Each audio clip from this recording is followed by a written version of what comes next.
حلوين، اهلا بيكم. النهارده هنفرز مع بعض البسله كده في اخر الموسم، يعني هي خلاص بتخلص.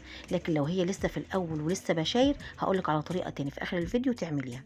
جبت البسله وفصصتها كويس وغسلتها واهو، وجبت جزر برضو قشرته وغسلته وقطعته زي ما انتم شايفين. اي كميه بسله هتعمليها هتبقي ربعها جزر، حابه تكتري جزر براحتك.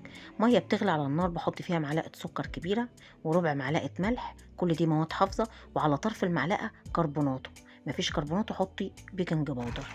وبقلب وبعدين بحط البسله والجزر اهو مع بعض. حابه تعمليها من غير جزر برضو بتعملي نفس الخطوات من غير الجزر، تعمليها ساده. الكربوناتو عشان تفضل خضرا، يعني 4 5 دقايق كده على النار اهو.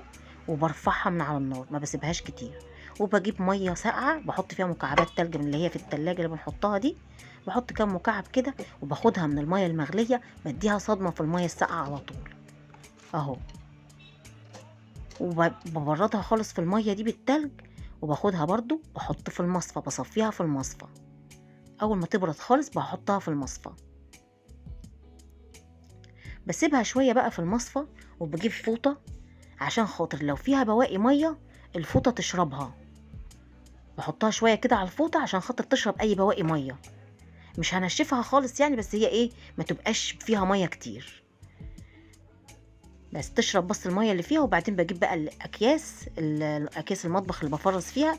اي اكياس عندك انت بتحطي في الكيس بقى على قد ما انت هتعملي، على قد الطبخه.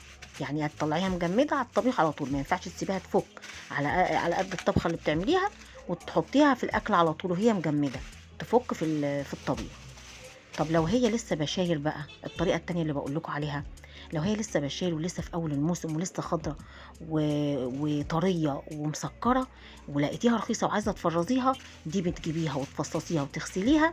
وعايزه تحطي لها برده جزر حطي، بس بنشيلها على طول في الاكياس. ما بنعملش كل الخطوات اللي احنا عملناها.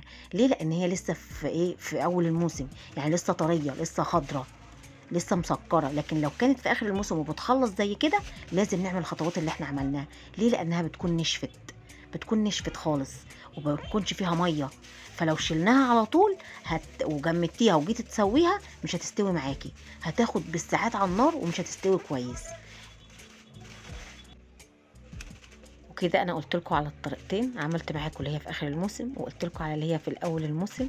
يا رب يكون الطريقتين يكونوا سهلين عليكم وتجربوهم، وبالهنا والشفا لكل اللي يجرب.